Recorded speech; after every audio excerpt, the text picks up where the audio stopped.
Ya son de sobra conocidos los efectos asociados al cambio climático.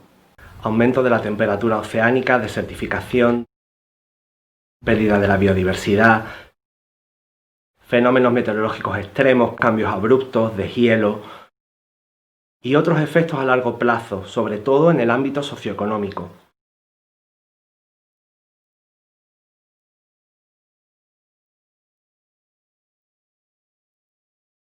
Ante esta situación, los ciudadanos y las ciudadanas nos preguntamos básicamente dos cosas. Una, ¿qué podemos hacer? Y dos, ¿qué podemos dejar de hacer? Este vídeo habla sobre los efectos del cambio climático en nuestra zona, la comarca de la Janda, y de cómo un grupo de personas está trabajando para proteger su biodiversidad, en particular para proteger la salud de la abeja melífera. Pero antes de entrar en contaros qué se está haciendo con la abeja melífera en la comarca de la Janda, vamos a hacer un breve recorrido en este primer módulo por los diferentes acuerdos europeos que enmarcan lo que se ha llamado la Agenda 2030. También veremos brevemente cómo esto está afectando al terreno laboral, al terreno de la cotidianidad, a nuestras propias vidas, cómo el cambio climático está llegando al territorio y se está metiendo en nuestros cuerpos.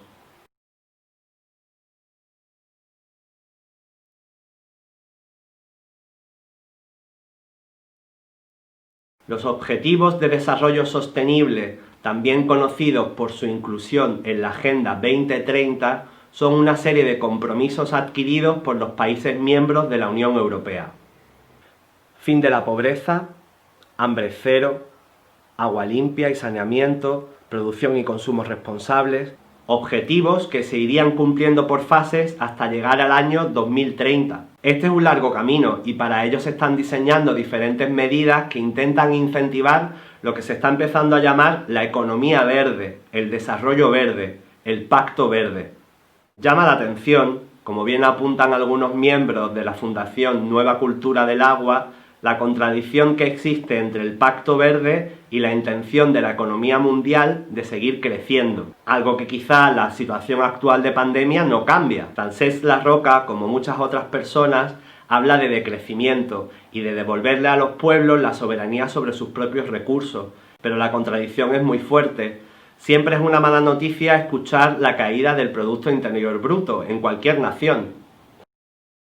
La pandemia no nos ha hecho ni mejores ni más listos. Es decir, que por muchos cambios que percibamos, seguimos siendo básicamente los mismos, con las mismas capacidades, eso sí, un poco más asustados y más conscientes o más atentos a lo que nos venía diciendo y no hacíamos caso. El Pacto Europeo y la economía circular nos da un marco que nos ayuda a seleccionar estrategias de reconstrucción.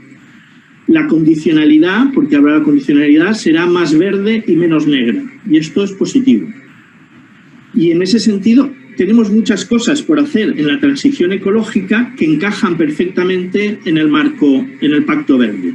Pero ojo, porque también hay muchos aspectos del Pacto Verde que no encajan en la transición ecológica. Es decir, que el origen del Pacto Verde y su contexto ideológico es, no voy a decir como Sarkozy, refundar el capitalismo, pero sí apuntalarlo. Y con esa concepción de que podemos seguir creciendo indefinidamente porque vamos a hacer unos retoques que nos va a permitir la transición, la descarbonización y algunas... El modelo laboral telemático que estamos planteando ahora tampoco nos ayuda a caminar hacia el decrecimiento. Seguimos siendo obreras cansadas y así es muy complicado que nos convirtamos en protectores de nuestro entorno, que nos preocupemos por el medio ambiente y su salud. Como apuntan Jorge Richman y Yayo Herrero en su artículo, esta nueva era de trabajo virtual es la más propicia para rematar la ofensiva contra los y las trabajadoras asalariadas, que se puso en marcha bastante antes de la llegada del coronavirus. Si entendemos el cambio climático como una masa de eventos entrecruzados entre sí, eventos provocados y no provocados por nosotras las humanas, podemos ver que realmente ya estamos sufriendo sus consecuencias.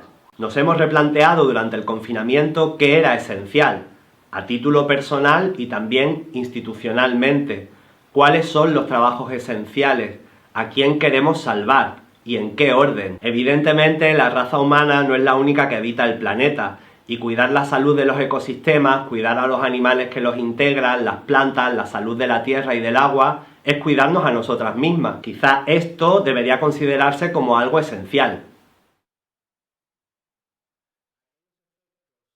Aquellos efectos que llamábamos al principio del vídeo como efectos a largo plazo, puede ser que ya hayan llegado a nuestras vidas. Ante esta urgencia de cuidados, reclamados por todas las especies que habitan el planeta, se desarrollan una serie de investigaciones para determinar cómo el cambio climático está afectando a este territorio. En concreto, aquí veremos una planteada por la Junta de Andalucía en 2012 y otra mucho más reciente centrada en la cuenca del río Barbate y desarrollada por la Universidad de Cádiz. Ambos estudios arrojan conclusiones bien diferentes, sobre todo en cómo hay que gestionar los recursos en base a los estudios de climatología. En este documento de 2012, la Dirección General de Participación, Información Ambiental y Consejería de Medio Ambiente de la Junta de Andalucía determinaba dos escenarios posibles para nuestra comunidad autónoma.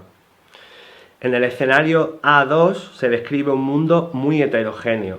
Sus características más distintivas son la autosuficiencia y la conservación de las identidades locales. La población mundial se mantiene en continuo crecimiento. El crecimiento económico por habitante, así como el cambio tecnológico, están más fragmentados y son más lentos que en otros escenarios posibles. Sería casi una proyección lineal del actual comportamiento de la actividad humana. Otro posible escenario sería el siguiente. Escenario B2. Contempla un mundo en el que predominan las soluciones locales para la sostenibilidad económica, social y medioambiental. Es un mundo cuya población aumenta progresivamente a un ritmo menor que en el escenario A2, aunque este escenario está orientado a la protección del medio ambiente y a la igualdad social. Por otro lado, en los informes de investigación del Grupo Remabar, realizados por la Universidad de Cádiz en 2019, se habla de que los resultados no han identificado una tendencia a la aridez del clima a partir de valores medios anuales o mensuales, aunque sí una mayor irregularidad y ocurrencia de episodios de sequía. Dentro del blog del proyecto Remabar se pueden consultar las presentaciones de cada una de las investigaciones realizadas, como la investigación sobre registros históricos y predicciones climáticas en la cuenca del río Barbate, en la que se apunta igualmente a la falta de datos para poder realizar una predicción clara sobre qué les pasará a nuestras aguas. Aún así, no dejan de llegar alertas desde diferentes puntos, ante posibles aumentos del nivel del mar, como lo está haciendo Extinction Rebellion o Ecologistas en Acción, también refiriéndose a la destrucción de parques naturales para destinar los territorios a viviendas o a la bajada de las reservas de los embalses. La propia Diputación de Cádiz está apelando a los ciudadanos para que controlen sus consumos de agua. Ante la aceleración de los eventos causados por la pandemia, muchas administraciones están adaptando su planificación a planes de emergencia. Las acciones municipales, como aquellas que se llevaron a cabo tras los compromisos firmados en el Pacto de los Alcaldes de 2012, podrían verse quizá alterados por estas medidas de urgencia. En nuestra región, estos compromisos fueron diversos y el mapa muestra que los ayuntamientos se comprometieron sobre todo a reducir sus emisiones de CO2. Otras acciones interesantes, como la creación de una compostera comunitaria en la Sierra de Cádiz, el cuidado de la biodiversidad en las zonas costeras, abren brecha hacia otras direcciones.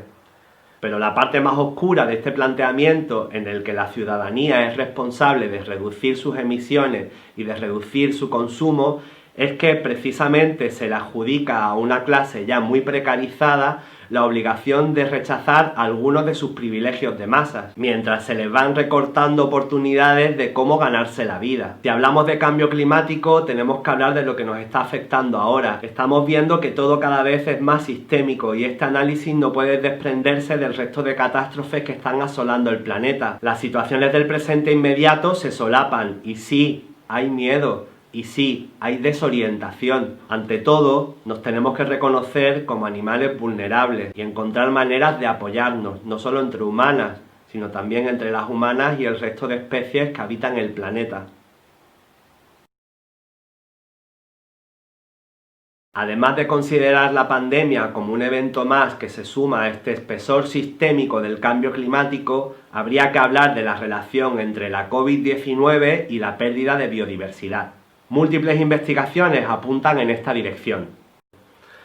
Es difícil saber si el riesgo de este tipo de dolencias es más alto ahora que en el pasado. Sin embargo, en este momento hay muchos factores que aumentan la probabilidad de que los brotes de enfermedades aisladas se conviertan en epidemias importantes.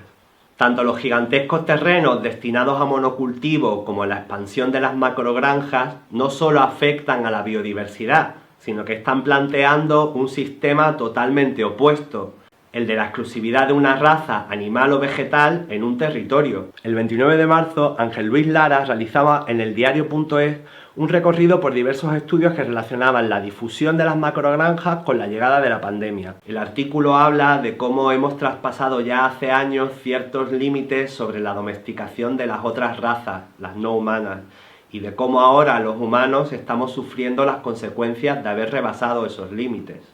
Las condiciones de hacinamiento de dicha población en macrogranjas convierten a cada animal en una suerte de potencial laboratorio de mutaciones víricas susceptible a provocar nuevas enfermedades y epidemias.